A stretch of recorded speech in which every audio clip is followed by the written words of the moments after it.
Hello and welcome to another Lupin the Third episode discussion. I am Musical Joker, and today we will be looking at episode 14, titled The Mirage Woman.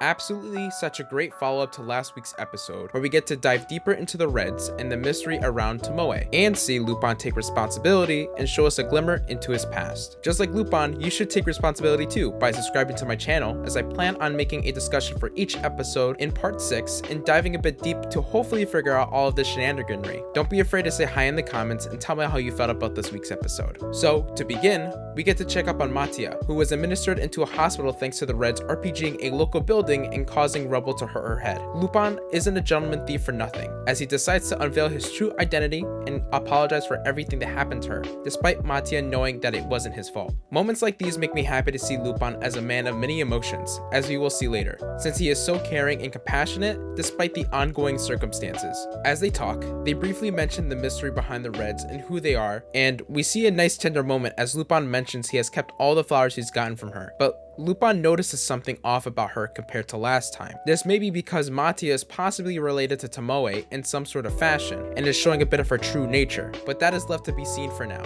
But I'll briefly discuss this a little bit later on in the video. As Lupin, Goemon, and Jigen share some soba for the 5th day in a row, still having some sprinkles of comedy here since Jigen beat Goemon in cards for the 5th time, like how Lupin beat Jigen before. But suddenly, Fujiko shows up to share some very vital information. We actually have a name now for the Reds. They're a group known as Elvira, headed by Mercedes Camilo. She has been recruiting followers that dress up like her to cause confusion in any heist they attempt, which is really interesting, since during a heist, they are all considered equals and can't be differentiated between any of them, so the leader gets to hide in plain sight. Very sneaky there. Their next target is a bank in Mexico, so Lupin and the gang depart to tackle their new lead. Meanwhile, on the other side of the coin, we see the Zenigata gang, comprising of Zenigata, Yada, and Ari, for them getting ready to face the upcoming heist against Elvira and also capture Lupin in the process. Here, however, I think I might be right in what I said before in the first episode discussion. As Ari is a new sudden addition to the team, she is definitely associated with Tomoe somehow, just like Mattia. This new recruit situation isn't unlike Yada's, since he was just dropped in at a part 5 at the very beginning, but he was a lovely addition to the team no less. But halfway through part 6,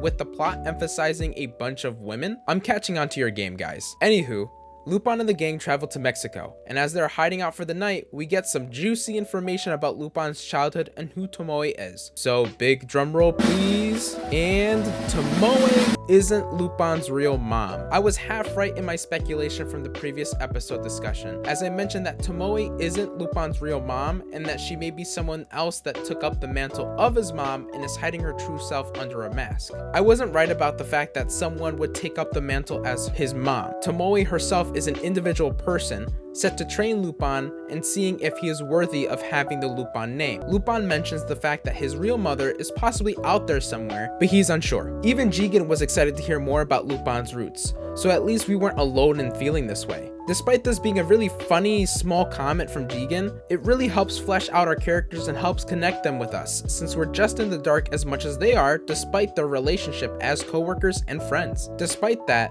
Tomoe and Lupin had a strict mother and son relationship, as Tomoe saw all of her students as her children. Lupin was trained in fighting, gun use, strategizing, and having multiple escape routes, and even with deceiving people as well, and with his own food. In reality, Lupin was trained to never let his guard down. It's frightening to think about how much you have to do and go through to be able to obtain and use the Lupin name, but I love it anyways. At the end of it all, the flashback ends with the treasure being stolen by Tomoe and her being shot and falling off the cliff to her supposed death. Of course, with all the current circumstances coming to light, Lupin wants answers as to Mercedes' connection to Tomoe and why all these goods are showing up now after all these years. Next thing going on is the actual heist of the bank in Mexico. There really isn't much going on within this scene aside from a couple action scenes between Zenigata's crew versus Elvira, so I'll be brief. Essentially, Elvira gets their hands on the money and complete the heist with the use of many firearms, bombs, and armored cars. The ICPO and the local police are helpless against the onslaught and are left to defend themselves only for them to lose to Elvira. However, Lupin and the gang are watching from afar and they manage to put on a tracking device and help them lead them to Elvira's hideout. Despite the ongoing action from this scene, it was largely a whole setup scene to have both Lupin's and Zenigata's gang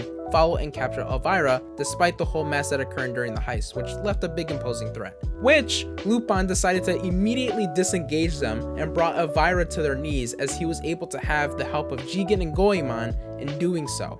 Goemon, of course, one-hit KOing literally anyone who crosses his path, and Jigen acting as a Lupin double to confuse Mercedes and the team, as she did to him when they went to retrieve the gem. Speaking of which, when they retrieved the jewel from the safe, there was a set of flowers right next to it, which I think is like a subtle hint at Matia's connection to Tomoe, as we've come to find out that Mercedes is a student of Tomoe herself. So, I think that Matia, Ari, and the other girls we've seen so far are also students of Tomoe after the whole Lupin Mansion incident. My only question is, why continue to take on students after the whole incident? Was it to test Lupin after all these years and display a motherly worry or concern for him, as a note addressed to Mercedes mentions to surpass him? All good questions here, but we don't get to find out this episode. Also, cheers to Fujiko saving Lupin from the real Mercedes by using the illusion bugs that Lupin made last episode, a great utility item that better displays his skillfulness and intelligence compared to the last time he used them, in my opinion. The episode ends with Lupin not killing Mercedes and letting her be captured by Zenigata, while Lupin and the gang escape before he arrives. As we see the gang looking out off the cliff, discussing the events that just occurred, we see Lupin's strict demeanor and drive to find out the answer as to what actually happened that day. Like I mentioned in the beginning of the episode, Lupin is a man of many emotions despite how little we actually know of him. Lupin can be kind and compassionate, but ready to kill anyone whenever he may need to. Same with him being goofy or serious. Lupin's face at the end really tells us a lot about how serious he is in tracking Tomoe down and finding these answers. As it stands, I'm super excited to see what the mystery behind Tomoe holds and the possible other opponents Lupin must face that are associated with Tomoe as their students. I assume they're all set with the same goal of surpassing Lupin, but even Tomoe herself mentioned never letting your guard down and having multiple measures accounted for when deceiving someone. So the students themselves may also be deceived with Lupin being a fake goal. Let us not be deceived as well then, since many things I've mentioned so far can also be false, but we will see in the near future. As always, I hope you enjoyed this video and leave any comments down below about this week's episode, and until next time, farewell.